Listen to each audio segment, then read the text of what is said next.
জন্ম দিতে হয়, সেই জন্ম দেওয়াটা জানতে হবে, তাই তো?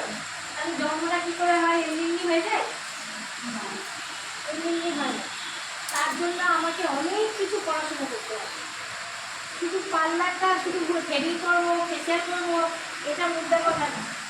আমার শিখতে গেলে বিজনেসটাকেও শিখতে হবে।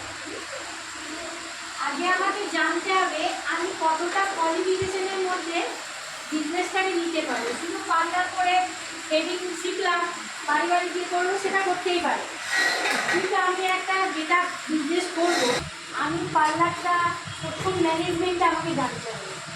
প্রথম ম্যানেজমেন্ট না জানতে পারলে আমি কোনো কিছুই করতে পারবো না। প্রথম হচ্ছে টাইম টেবিল মধ্যে তোমাকে চলতে হবে। আর ঘুমালাম, কাল আমি কিছু করবো, কাল করবো, থাক, এই জিনিসটা যেন কখনো না হয়। তোমরা যদি ছোট্ট থেকে মাধ্যমিক দিয়েছো, উচ্চ মাধ্যমিক দিয়েছো, টাইম টেবিলের মধ্যে তো টিউশনি দিতে হবে, ঘরে করতে হবে, টাকাটা রেডি করতে হবে, করেছো না? তো সেই রকম পার্লারটাকেও আমাকে ওইভাবেই টাইম 1 ঘন্টা দাও আর 2 ঘন্টা, সেই টাইমিংটা তোমাকেই দিতে হবে। তোমাকে শিখতে হবে, আমাকে পার্লার ম্যানেজমেন্টটাকে শিখতে হবে।